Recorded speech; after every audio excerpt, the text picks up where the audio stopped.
Life After Prison. By Silence You. Kabanata 331. Binabati kita, binabati kita. Matapos mapanood si Severin at Sheila na parang mag-asawang nagtatalo, mabilis niyang naintindihan ang sitwasyon. Tumawa siya ng malakas at binati si Severin. Binabati kita Brother Severin. Parehas kayong magkatugma at kayo ay dapat magkasama. Marami kayong pagkakatulad. Severin, maswerte kang tao na nahulog si Sheila sa iyo. Halos himatayan si Severin. Ano ba yon? 2 minuto na ang nakalipas, inutusan ni Claude ang kanyang mga tauhan na patayin si Severin at ngayon ay tinatawag niyang kapatid si Severin. Hindi rin maintindihan ni Severin kung bakit sinabi ni Claude na marami ang pagkakatulad nina Severin at Sheila. Sa kabilang banda, natuwa naman si Sheila sa good wishes mula kay Claude. Kumislap ang mga mata niya at excited na tanong. Sa tingin mo ba talaga, gang leader Claude? Perpektong tugma ba talaga kami ni Severin? Oo naman. Ha. Perpektong tugma. Sumagot kaagad si Claude na may balak na pasayahin ang mga Ballard. Sa kasalukuyan, hindi siya kamukha ng Supreme Gang Leader na may magiliw na ngiti sa kanyang mukha. Gang Leader Claude. Kumunat ang noo ni Severin. Sa sandaling iyon, nagpakilala si Claude. Hihihi. Ako ang gang leader ng Emerald Cloud Gang. Claude Emerald. Ikinagagalak kitang makilala. Malamig na ngumisi si Severin matapos marinig ang pagpapakilala. Sabi niya pabalik na may masamang mukha. Hihihi. Hindi maganda na makilala kayong lahat. Kung talagang ganyan kakasaya na makita ako, bakit ngayon lang hiniling mo sa mga tauhan mo na salakayin ako? Mula sa paraan ng pagtatangka nila sa akin, sa tingin ko ay sinusubukan nila akong patayin. Ano? Napabuntong hininga si Sheila at nagtanong. Gang Leader Claude, anong nangyayari? Sinusubukan mo ba talagang patayin siya? Bakit? Napaawang ng ilang beses ang bibig ni Claude. Alam niyang mahalaga para sa kanya na harapin ng mabuti ang sitwasyon para maiwasang masaktan pa si Severin. Na may nakakahiyang pagtawa, sinabi niya. Miss Sheila, hayaan mo akong magpaliwanag sa iyo. May mga hindi pagkakaunawaan sa pagitan ni Brother Severin at ng aking mga tao. Kaya, gusto nilang maghiganti iyon lang. Pagkatapos noon, ngumiti ulit siya. Ngunit ngayong alam kong boyfriend mo si Brother Severin, hindi na hahabulin pa ng mga tauhan ko si Severin at hahayaan na lang na sumabay sa hangin ang maliit na hindi pagkakaunawaan. Napangiti si Sheila nang marinig iyon. Iyon ay mas magandang pakinggan. Makinig ka. Kung sino man ang manggahas na ay bully si Severin sa hinaharap, ang mga taong iyon ay kailangang lumapit sa akin upang harapin ako. Sisiguraduhin kong hindi nila maririnig ang katapusan nito. Nakatayo si Hugh sa likod. Nang marinig niya iyon ay napaawang ang kanyang bibig. Nawala ang pagkalalaki ko at ito ba ay maliit na hindi pagkakaunawaan lang. Sa kabila noon, alam niyang hindi na niya kayang maghiganti. Gaya ng inaasahan, tumalikod si Claude para harapin sina Hugo at Hugh. Hoy, kayong dalawa. Huwag na kayong manggulo kay Brother Severin simula ngayon, magsisimula na tayo sa malinis na talaan. Oo, sir. Nang walang pagpipilian, si Hugo, Brad, at ang iba ay maaari lamang sumunod sa mga tagubilin ni Claude. Ibinaba ni Hugh ang kanyang ulo at walang sinabi habang nakaramdam siya ng hindi kapani-paniwalang pagkabalisa. Matapos ang masamang ginawa sa kanya ni Severin, hindi na siya nagkaroon ng pagkakataong ipaghiganti ang sarili. Brother Severin, huwag kang mag-alala. Hindi na hahanapin ng aking mga tao ang iyong problema. Lumingon muli si Claude at sa pagkakataong ito, hinarap niya si Severin. Sana ay ganoon nga. Kung hindi, hinahanap lang nila ang sarili nilang kamatayan. Sarkastikong sabi ni Severin. Ang pangalan ko ay Severin Foylet. Maaari mo akong tawagin Severin. Life After Prison. Kabanata 332. Sa tingin ko, mas mabuting tawagin na lang kitang Mr. Severin. Nakikita ko naman na iyon ang tawag sa iyo ng iba. Sabi ni Claude. Narito ba kayo para bisitahin ang Ballards? Napatingin si Severin kay Claude at sa mga tauhan niya. Kumunat ang noo niya at na-curious na makitang iniimbitahan ni Zachariah ang Draco Hall at Emerald Cloud Gang dito ngayon. Napangiti si Claude. Oo, inimbitahan kami ni Mr. Zachariah para pag-usapan ang isang bagay. Kaya nandito kami. Pero hindi namin inaasahan na makikita ka rin dito. Ngumiti si Severin. Hihihi. Mukhang may sakit si Mr. Zachariah. Dahil libre ako ngayon, kaya naisipan kong pumunta para tingnan siya. Hahaha. Magaling. Sabay na tayong pumasok. Ngumiti si Claude at inilahad ang kamay para magpakita ng kilos na kalugod-lugod. Tumingin si Severin kay Claude at iba ang tingin sa kanya. Dapat niyang aminin bilang gang leader ng Emerald Cloud Gang, matalinong tao si Claude. Lalo na nang malaman ni Claude na malapit siya kay Sheila, nagbago agad ng ugali si Claude. Si Claude ay isang matulungin at maunawang tao. Hindi nakakapagtaka na mahusay na nabuo ang Emerald Cloud Gang. Naalala ni Severin na sinabi sa kanya noon ni Larry na si Emerald Cloud Gang ang pinakamahina sa mga gang. Ilang taon lang ang ginamit nila sa pagtatayo mula sa ibaba at hindi nagtagal, nasa parehong level na sila ng Draco Hall at Cedar Gang. Kung wala ang tulong ni Severin, hindi kayang lunukan ng Draco Hall ang Cedar Gang ng ganoon kadali. Kung hindi nilamon ng Draco Hall ang Cedar Gang, maaaring magkaroon ng pagkakataon ang Emerald Cloud Gang na maging pinuno sa loob ng tatlong gang na ito sa hinaharap. Sa sandaling si Claude ay hindi nagbigay ng diskriminasyon kay Severin at kahit na ginawa ang kilos ay sinabi ang lahat. Si Claude ang dahilan ng tagumpay ng Emerald Cloud Gang. Magkasabay na naglakad sina Severin, Claude, at Sheila habang nakasunod naman sa likuran nila ang iba. Pumasok sila sa isang malaking sala. Inayos ni Zacarias ang upuan at mesa habang hinihintay niya sila. Ang iba pang mga taong inimbitahan ni Zachariah ay ang mga mula sa Emerald Cloud Gang at Draco Hall. Napakunot ang noo niya nang makitang pumasok si Severin kasama si Claude. Severin, bakit ka nandito? Totoong hinangaan niya si Severin dahil sa husay ni Severin sa pakikipaglaban at sa kanyang husay sa medisina. Gayunpaman, nais lamang niyang sumama si Severin sa Ballards upang magtrabaho para sa kanya.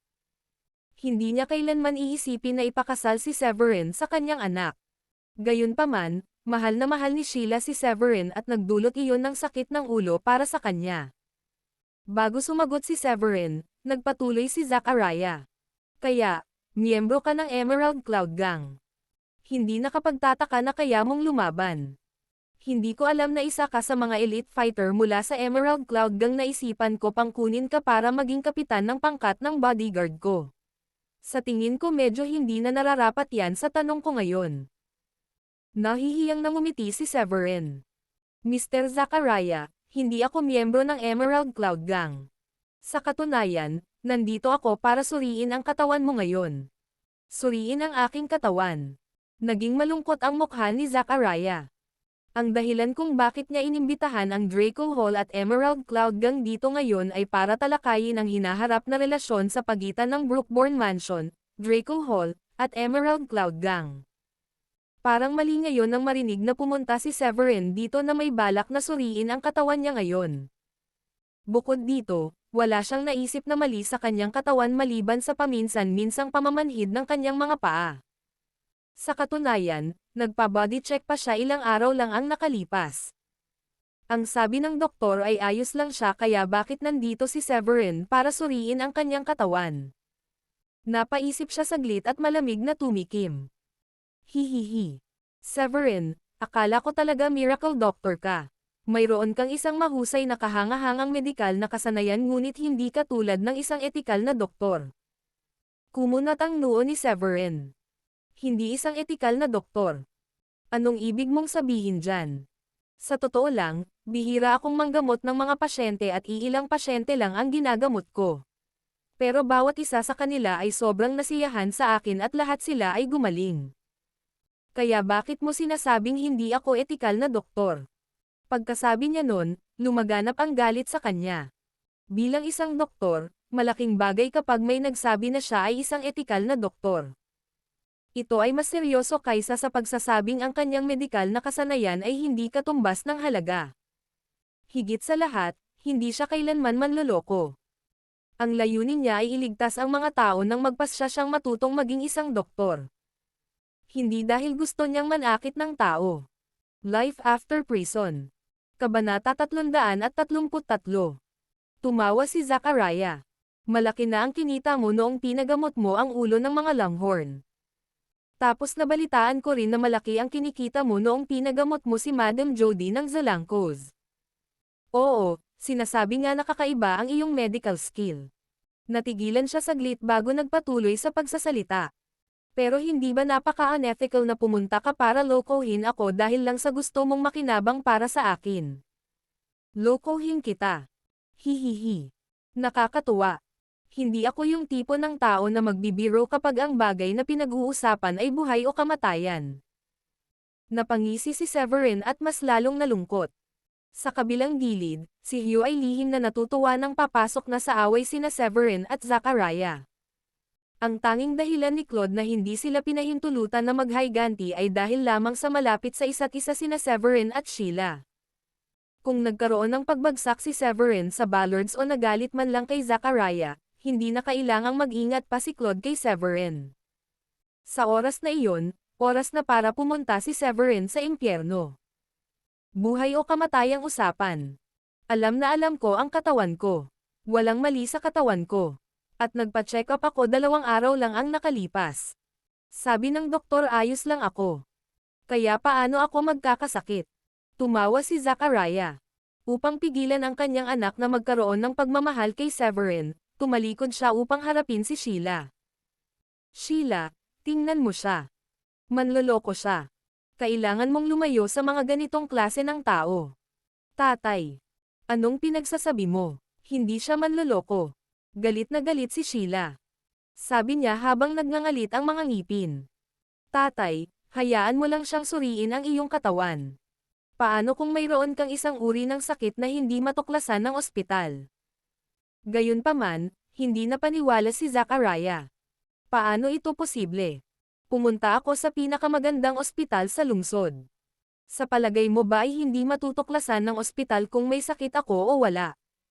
Sa pagkakataong iyon, biglang napansin ni Severin ang isang upuan na gawa sa mahagani sa gitna ng sala.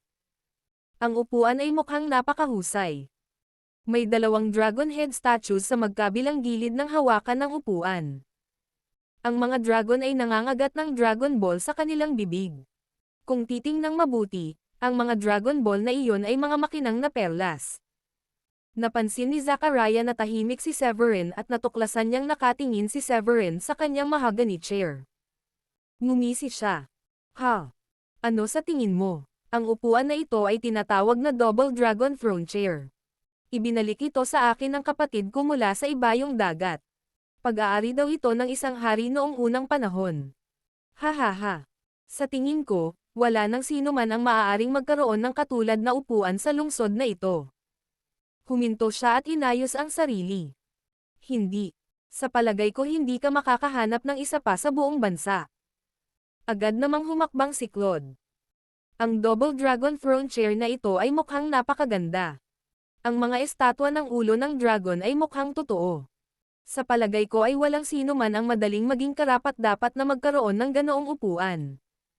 Isang malaking shot lamang tulad ni Mr. Zachariah ang karapat-dapat na magkaroon ng ganoong upuan. Hahaha. Sa tingin mo, lalong ngumiti si Zachariah nang marinig iyon. Gayunpaman, hindi niya inasahan na babuhusan ni Severin ng isang balde ng malamig na tubig ang kanyang pananabik sa loob lamang ng 1 segundo. Ha? Natatakot ako na hindi mo alam kung paano ka mapupunta sa impyerno kung patuloy kang uupo sa upuang iyon. Sarkastikong sabi ni Severin. Napawi ang ngiti ni Zachariah. Binigyan niya ng galit na titig si Severin. Ikaw na lokong brat. Anong kalokohan ang pinagsasabi mo? Isinusumpa mo ba ako? Ngumiti si Severin. Hindi kita isinusumpa. Akala ko may sakit ka nang hindi maganda ang mukha mo kanina. Ngayong alam ko na, wala kang sakit. Nalasan ka lang. Pero nagulat talaga ako nang malaman kong kapatid mo pala ang lumalason sa'yo. Life After Prison. Kabanata 334. Kalokohan. Iyon ang unang salitang lumabas sa bibig ni Zachariah. Nagalit siya. Hoy bata, nabaliw ka yata sa pag-iisip kung paano kumita ng mas maraming pera. Dahil lang sa malaki ang kinita mo pagkatapos mong gamutin sina Mr. Henry at Madam Jody, ngayon ay pinupuntirya mo ako na subukang kumuha ng pera sa aking bulsa, hindi ba? Maayos ang katawan ko. Paano ako posibleng malason? Kung nalason ako, sa tingin mo kaya kung tumayo dito at makipagtalo sa iyo? Tumayo si Hugh at pumayag. Tama. Mr. Zachariah, naniniwala ako na wala siyang magagawa at gagawin ang anumang bagay para lang kumita ng pera. Huwag kang maniwala sa kanya. Kaka-body check-up mo lang sa ospital. Paano ka malalason ngayon? Pero, natarante si Sheila at hindi alam ang gagawin. Nang sabihin sa kanya ni Severin na may sakit ang kanyang ama, umaasa siyang maaaring pumunta si Severin upang tingnan ang kanyang ama. Kung talagang may sakit ang kanyang ama, makakatulong si Severin sa pagpapagamot sa kanya. Bilang kapalit, ito ay isang pagkakataon para sa kanya upang gumanap ang kanyang sarili at marahil ay napahanga din ang kanyang ama. Gayunpaman, ang pagkakaroon ng pagtatalo sa kanila ay hindi kailanman bahagi ng kanyang plano. Kung magpapatuloy ito, nag-alinlangan siyang papayag ang kanyang ama na makasama siya ni Severin. Lagi kaming nag-uusap ng kapatid ko at napakaganda ng relasyon namin. Tumigil ka na sa kalokohan. Sa tingin mo ba maniniwala ako na binigay niya sa akin ang upuan dahil gusto niya akong patayin? Malamig na sabi ni Zachariah. Pagkatapos nito, sinabi niya sa isang medyo may edad na lalaki na nakatayo sa gilid. Cav-ari, paalisan ang lalaking ito. Tatay, paano mo magagawa ito? Ako ang naging bite kay Severin dito. Kaibigan ko siya. Hindi ba makapagsalita ng maayos ang mga lalaki mo? Inis na inihakbang ni Sheila ang kanyang mga paa. Gayunpaman, hindi mapakali si Zachariah na harapin ang kanyang anak na babae at nagkaroon ng malamig na ekspresyon sa kanyang mukha. Si Cav-ari Yoshi. Siya ay may malakas at matangkad na katawan. Bagamat mukhang nasa mid-40 na siya, mukha siyang napaka-energetic at masigla. Isa siya sa iilang protector ng Ballards. Higit sa lahat, hindi siya Grandmaster. Ang kanyang antas ay mas mataas at mas malakas kaysa sa isang Grandmaster. Sa katunayan, siya ay isang Profound Master. Mula sa pagraranggo ng manlalaban, matatawag mong mandirigma kung kaya mong talunin ang higit sa 10 karaniwang tao. Ang Grandmaster ay mas malakas kaysa sa isang manlalaban. Halimbawa, ang kapitan ng bodyguard at personal bodyguard para kay Sheila, si Wallace ay isang level 7 Grandmaster. Gayunpaman, mayroong isang pag-iral na nalampasan ang Grandmaster sa Ballards. Iyon ang dahilan kung bakit maaaring maging Brookborn Mansion ang Ballards. Ang Kingmaker ay ang Profound Master.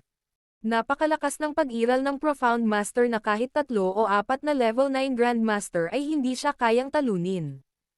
Si Cav-ari ay isang level 2 Profound Master. Ang kanyang kakayahan ay madaling tanggayin ang iyong isip. Halika, brat. Isang hakbang pasulong si Cav-ari at malamig na sinabi. Binali ko sana ang paa mo kung hindi ka bisita ni Miss Sheila. Masama ang mukha ni Severin nang akusahan siya ni Zachariah. Siya ay kumilos bilang kabaitan na pumunta upang tingnan ang katawan ni Zachariah at hindi pa niya nabanggit na siya ay hihingi ng pera. Gayunpaman, naisip ni Zachariah na nandito siya para mangimbak ng pera. Normal lang kay Severin ang makaramdam ng galit. Noong una, naisip niyang umalis na lang siya gaya ng sinabi sa kanya. Gayunpaman, talagang nagbanta si Coverin na mabali ang kanyang binti. Nakita niya itong napaka-insulto. Habang kinukusot niya ang kanyang mga mata ay nagtanong siya. Sino ka sa impyerno sa tingin mo? Kinakausap ako ng ganito. Naniniwala ka bang ako ang makakabali ng paa mo? Life After Prison. Kabanata 335. Ha? Tinatanong mo kung sino ako? Ako ang protector ng mga Ballard. Malamig na ngumisi si Cav-ari. Matalim ang kanyang mga mata na parang dulo ng kutsilyo habang binigyan niya ng nakamamatay na tingin si Severin. Naaalala mo ba si Wallace? Anak ko siya kaya sabihin mo sa akin kung sino ako sa tingin mo. Pagkatapos noon, tumalikod si Cav-ari para harapin si Zachariah. Mr. Zachariah, hindi ko na yata kayang tiisin ito. Nakahiga pa rin ang anak ko sa ospital. Hindi ko siya papatayin pero kailangan kong baliin ang isang paa niya. Sana ay payagan mo ako. Tuwang-tuwa si Hugh sa narinig. Sa kakaibang tono, nagdagdag siya ng panggatong sa apoy. Ano? Nasa ospital ang anak ni Mr. Cavari. Hihihi. Severin, napaka nakakamangha ka talaga. Napatingin si Zachariah kina Severin at Cavari. Nagkukunwaring may problema, sinabi niya. Mr. Cavari, sa tingin ko ay hindi bagay iyon. Kahit na hindi ako ang nag-imbite kay Severin dito, ang aking anak na babae ang nag-imbite sa kanya. Kahit na ano paman, siya pa rin ay aming bisita. Nang marinig iyon, gumaan ang loob ni Sheila habang mariing tumanggo ang ulo. Tama. Siya ang bisita natin. Paano mo mabali ang binti ng bisita natin? Nang si Sheila ay nalulugod sa matuwid na pag-iisip ng kanyang ama at pumanig sa kanya, nagpatuloy si Zacarias. Magiging masama tayo kapag nabalian mo ang paa niya at nalaman ng iba. Wala nang maglalakas loob na pumunta sa bahay natin. Pero kapag nakalabas na siya ng compound namin, hindi na siya bisita ng Ballards. Hindi ako makikialam sa mga personal mong bagay. Natuwa si Cavari sa narinig. Mula doon, pinayagan siyang labanan si Severin sa sandaling umalis si Severin sa compound ng Ballard. Bata, pakakawalan kita ngayon alang-alang sa pinuno ng mga Ballard. Napatingin si Cavari kay Severin na may pagmamalaki at mayabang na mukha. Ngumiti ng mahina si Severin. Hindi na kailangan. Kung gusto mo akong awayin, gawin mo na lang. Kung may kakayahan kang baliin ang paa ko, wala akong sasabihin. Tama si Mr. Zachariah. Ito ay sa pagitan mo at ako, ang ating personal na bagay. Pagkatapos noon, tumingin siya kay Zachariah. Mr. Zachariah, tulad ng sinabi mo, ito ay sa pagitan ko at sa kanya. Kung mabali ko ang kanyang paa, kunin ko na hindi mo hahanapin ang aking problema. At hindi mo iisipin na nasaktan kita, tama ba? Hahaha. Napakayabang. Kung may kakayahan ka, gawin mo lang. Hindi kita masisisi sa kahit ano. Nanunuya si Zachariah. Sa isip niya, naisip niyang si Severin ay sukdulan na isang level 8 o level 9 Grandmaster. Walang paraan na matatalo ni Severin si Cavari. Severin, bakit mo ito ginagawa? Napakalakas ni Mr. Cavari. Ano ang gagawin ko kung mabali niya talaga ang paa mo? Natakot ito kay Sheila habang mabilis na lumapit kay Severin at nakakunot ang noo nitong sinabi. Nag-init ang pakiramdam ni Severin nang makitang nag-aalala si Sheila. Masasabi niyang nag-aalala talaga si Sheila sa kanya at tinuring siyang kaibigan. Napangiti siya. Huwag kang mag-alala. Siya ay walang kwenta. Kaya ko siyang ibaba sa loob ng ilang minuto. Hahaha. Nakakatuwa. Ibaba mo siya sa loob ng ilang minuto. Subukan mo, bata. Isang matandang lalaki ang nakatayo sa gilid habang nakahalukip-kap ang mga braso sa harap ng dibdib. Siya rin ay isang tagapag-alaga ng Ballard at mas malakas kaysa kay Cavari. Nakakatuwa naman ang sinabi ni Severin. Ikaw ang humiling nito. Huwag mo akong sisihin. Magiging mabait ako at hahayaan kang panatilihin ang isang paa. Malamig na tumikim si Cavari at hindi nag-aksaya ng oras. Itinaas niya ang paa at sinipa si Severin. Malamig na ngumuso si Severin. Isang beses siyang humakbang at madaling nakaiwas sa atake ni Cavari. Agad siyang tumalon pabalik ng ilang dipa ang layo. Napakabilis. Nakita ito ni Claude at naisip niya na hindi kasing hina ng hitsura niya si Severin. Lalo na't si Cavari ay isang level 2 Profound Master. Napakabilis din ng takbo ni Cavari. Kung hindi sila mga high-level na mandirigma, malamang na hindi nila makita kung paano umatake si Cavari. Gayunpaman, nagawa ni Severin na maiwasan ang pag-atake. Sinabi lang nitong hindi madaling kalaban si Severin. Life After Prison. Kabanata 336. Huwag kang magtago kung may lakas ka ng loob. Humakbang si Cavari at sumugod sa harapan ng iwasan ni Severin ang kanyang pag-atake. Nagalit siya. Nakikita ko ang isang pagkakataon. Gumalaw din si Severin nang humarap si Cavari sa kanya. Nang makasagasa si Cavari ay sobrang bilis ng kanyang bilis na gusto niyang atakihin ng suntok si Severin. Nakita ni Severin ang kanang binti ni Cav-Ari sa ere. Kumalas siya at lumitaw sa kanang bahagi ng Cav-Ari. Sa isang malakas na sipa, sinipa niya ang kanang guya ni Cav-Ari. Katsa! Isang tunog na nakakabasag ng buto ang lumitaw. Hindi man masyadong malakas, narinig naman ni Severin. Ah! Muli, nabigo si Cav-Ari na mapunta ang kanyang suntok kay Severin. Tumalikod siya at gustong atakihin muli si Severin. Gayunpaman, isang masakit na pakiramdam ang nagmula sa kanyang kanang binti at nahulog siya sa lupa. Sa sobrang sakit ay nakita niya ang mga asol na ugat sa kanyang noo. Tumutulo ang mga pawis sa kanyang mukha. Ah! Ang paa ko! Masakit na hinawakan ni Cav-Ari ang kanyang kanang binti. Ang matinding sakit ay napakatindi na halos mahimatay siya. Ano? Tulala ang mga elite fighters na ipinakita sa eksena kahit na marami na silang nakitang away noon. Lalo na ang mga guardians ng Ballards. Alam nila kung gaano nakakatakot si Cav-Ari. Gayunpaman, tumagal lamang ng 2 segundo para mabali ni Severin ang binti ni Cav-Ari. Ito ay isang kawalan para sa Cav-Ari na hindi nila inaasahan. Napatulala ang matandang masama ang tingin kay Severin habang nakahalukip pa ang mga braso sa harap ng dibdib. Alam niyang magtatagal siya para talunin si Cav-Ari kung lalaban siya. Cav-Ari. Ito ay halos imposible na makahanap ng isang pagkakataon upang hampasin at talunin si Cav-Ari sa napakaikling panahon. Mga tao. Hindi maganda ang mukha ni Zachariah. Bago ito, natitiyak niyang hindi si Severin ang kapareha ni Cav-Ari. Hinihintay niyang mabali ni Cav-Ari ang binti ni Severin para hindi na magustuhan ng kanyang anak si Severin ang kawawang bata. Walang babaeng handang magpakasal sa lalaking bali ang paa. Gayunpaman, nakakadismaya lamang ang kinalabasan ng ang natalo sa laban ay ang kanyang guardian. Pinahiya lang ba niya ang sarili niya? Wow! Severin, ang galing mo. Hindi nakapagtataka na namiss kita. Tuluyang napahinga ang hanging puso ni Sheila nang napakabilis ni Severin na manalo sa laban.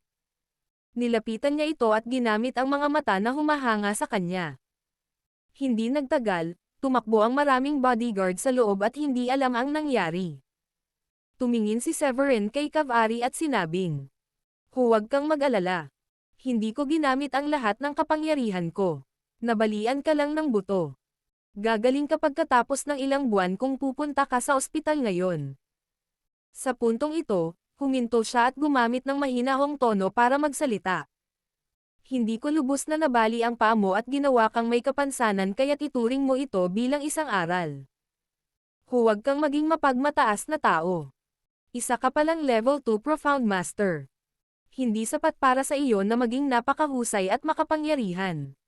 Life After Prison. Kabanata 337. Nakakatakot ang mga mukha ng lahat ng naruroon sa sala maliban kina Severin at Sheila matapos marinig ang sinabi ni Severin, lalo na ang mga taga-Emerald Cloud Gang. Ang ilan sa kanilang mga ranggo ay napakababa kaysa kay Cav-Ari. Kung hinamak ni Severin si Cav-Ari, maiisip kaya nilang minamaliit din sila ni Severin. Dalhin si Mr. Cav-Ari sa ospital. Nakangusong utos ni Zachariah sa mga bodyguards na tumakbo papasok kanina. Mabilis na binuhat ng mga bodyguard si Cav-Ari palabas at dinala sa ospital. Severin. Masyado kang kahanga-hanga at kahanga-hanga. Nakatutuwang mga mata pa rin si Sheila para titigan si Severin. Sinaman siya ng tingin ni Zachariah at sinabing, "Halika nga dito, Sheila. Tinalo niya lang ang guardian natin tapos, pinupuri mo siya. Hindi ka ba nahihiya sa sarili mo?" Nag-atubiling bumalik si Sheila at tumabi sa kanyang ama. She mumbled. Si Mr. Cav-Ari ang unang gustong kalabanan si Severin. Tsaka pinagtatanggol lang ni Severin ang sarili niya. Ako. Hindi nakaimik si Zachariah. Malamig na ngumisi si Severin.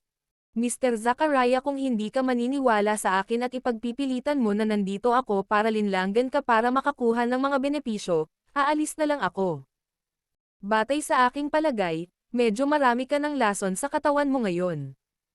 Mahuhulaan ko magkakabisa ang lason sa loob ng 3 araw. Kapag nangyari iyon, magsusuka ka ng dugo. Pagkatapos noon ay nagpaalam na siya. Mag-iingat ka, sa loob ng 3 araw. Magsusuka ng dugo. Gayunpaman, hindi pa rin naniwala si Zacarias. Anong tono ng kalokohan? Sa tingin mo ba maniniwala ako sa iyo dahil lang sa sinasabi mo ang mga iyon para takutin ako? Mangyaring umalis ka. Hindi kita inimbitahan dito ngayon. Kilalang kilala ko ang katawan ko. Malamang, maniniwala si Zachariah kay Severin kung hindi sinabi ni Severin na kapatid ni Zachariah ang nagtangkang manakit sa kanya.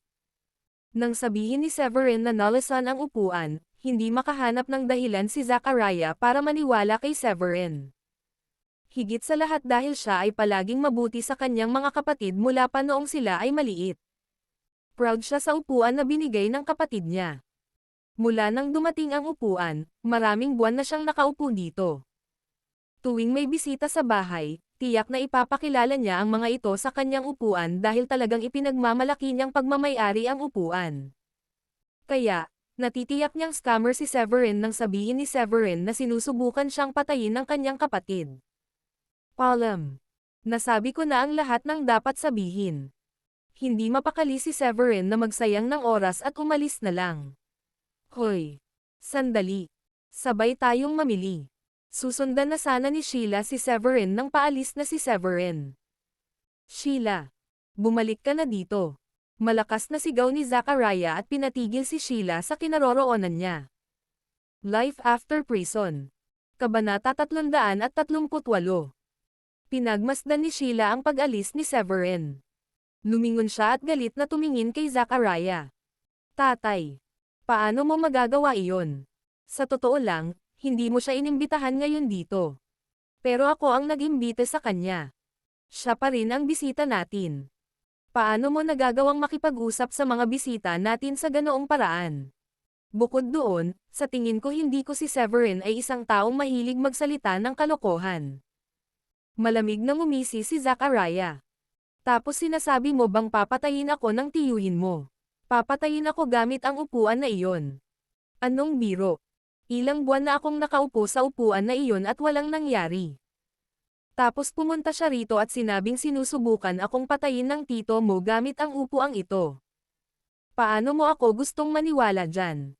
Natahimik si Sheila matapos marinig iyon. Alam na alam niya kung anong klaseng tao ang tiyuhin niya. Ang kanyang tiyuhin ay nagtatrabaho sa ibang bansa sa loob ng maraming taon at naging matagumpay. Sa teoryang pagsasalita, wala siyang dahilan para patayin ang kanyang ama. Nang nasa pintuan na si Severin, nakasalubong niya sina Larry at Blade mula sa Draco Hall. Nagdala sila ng ilang piling mandirigma. Hahaha. Mr. Severin, napakaaga mo. Heto ka't hinihintay mo na kami sa pinto. Tawa ng tawa si Blade nang makita si Severin sa pintuan.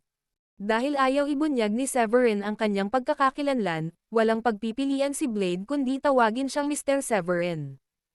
Napaawang ng ilang beses ang bibig ni Severin. Sasabihin na sana niya sa kanila na aalis siya at hindi lang siya dumating. Nang tumingin kay Larry at Blade, kumunot ang noo niya at nagpas siyang sabihin sa kanila ang nangyari. Noong una, niyaya ako ni Sheila dito para ipa-body check ang tatay niya. Sinong nakakaalam na tumanggi ang tatay niya at hindi naniniwalang may mali sa katawan niya. Kaya ayon. Aalis na ako. Mauna na kayo at hindi na ako papasok. Agad na napaayos si Blade at galit na sinabi. Gago siya. Dapat maging masaya siya na handang bigyan siya ng isang miracle doctor ng body check. Bakit hindi na rin tayo umalis at hayaan siyang manligaw sa sarili niya? Kumunot ang noo ni Larry. Pero hindi namin alam kung bakit niya tayo inimbitahan dito. Ang Brookbourne Mansion ang pinakamalakas na puwersa sa lungsod ngayon. Natatakot ako na hindi sila magiging masaya kung aalis lang tayo ngayon. Napaisip si Severin at na-curious siya sa isang tanong. Hindi ko alam kung ano ang iniisip nila. Hindi lang kayo ang inimbitahan nila kundi pati na rin ang mga mula Emerald Cloud Gang. Ano? Napabuntong hininga si Blade. Nasa loob din ang Emerald Cloud Gang. Ano ang sinusubukang gawin ni Zachariah Ballard? Sa tingin mo ba ay ginagawa niya ang parehong trick gaya ng ginawa sa atin ng Cedar Gang at nilagyan ng alak para lasunin tayo? Nakakatakot ang mga mukha ng mga elite fighters nang marinig nila iyon. Na-trauma talaga sila sa nakaraang insidente at natakot sila na maulit ito ngayon. Kaya naman naiintindihan nila kung bakit maganda ang pakikitungo nina Larry at Blade kay Severin. Si Severin ang nagligtas sa kanila nang pumunta sina Larry at Blade sa Cedar Gang. Si Severin ang kanilang tagapagligtas. Kaya, normal lang na makita nina Larry at Blade ang paggalang kay Severin.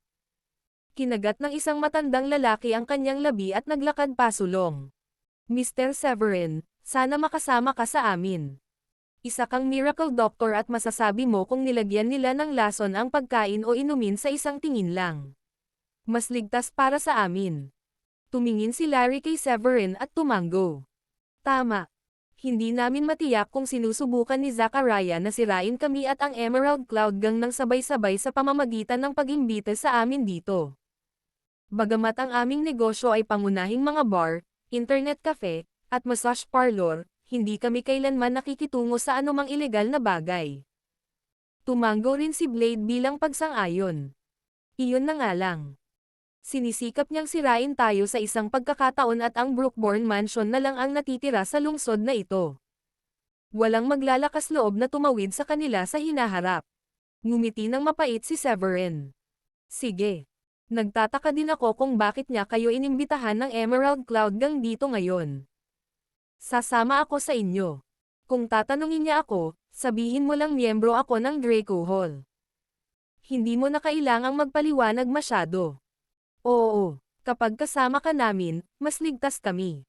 Nakangiting sabi ni Blade. Life After Prison. Kabanata 339. Mauna ka, Mr. Severin.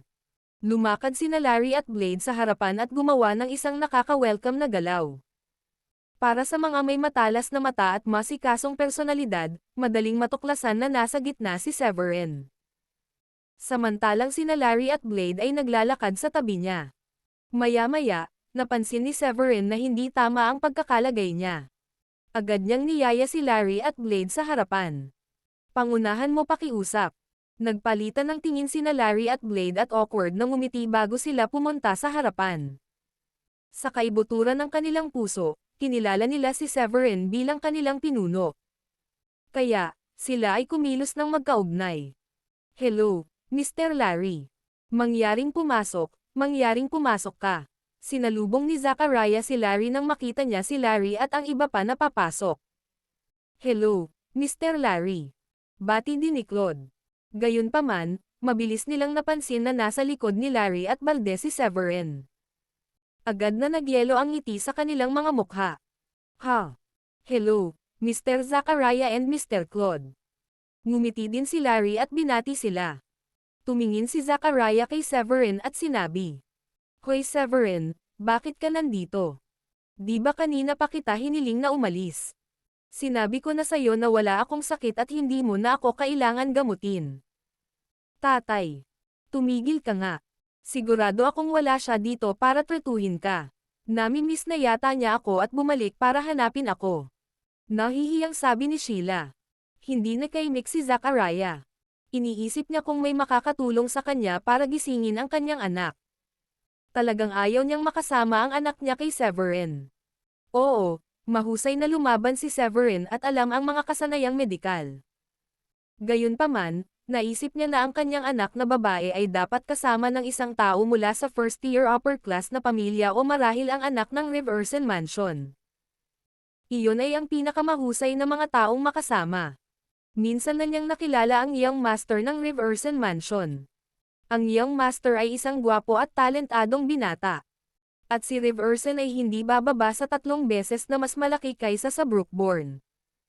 Hindi nang ahas si Zachariah na saktan ang sinuman mula sa first-tier upper-class na pamilya sa Riversen, hindi na kailangang sabihin, isang tao mula sa Riversen Mansion. Kaya, maaari lamang siyang umasa kung ang kanyang anak na babae ay maaaring pakasalan ang Young Master mula sa Riversen Mansion.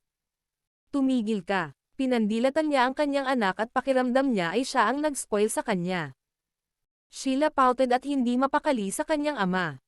Nagpatuloy siya sa pagtitig kay Severin. Hoy gwapo, bakit ka bumalik? Namiss mo ba ako? Sabay tayong mamili. Nakita ni Blade ang nangyayari at natawa. Hahaha. Miss Sheila, maganda ang panlasa mo. Ito ay isang napakabuting tao. Napakagwapo din niya. Kung pakakasalan mo siya, sigurado ako na mabubuhay ka ng maligaya magpakailanman. Hinawakan ni Larry ang kanyang ilong at mukhang natuwa. Life after prison. Kabanata 340. Umakyat agad si Severin at sinabing, Mr. Zachariah, hindi ako naririto dahil sayo. Dahil hindi mo gusto ang ideya na suriin ko ang iyong katawan, kaya hindi kita pipilitin. Nandito ako dahil member ako ng Draco Hall kaya sumama ako sa Hallmaster ko. Miyembro ka ng Draco Hall. Sumali ka na sa Draco Hall.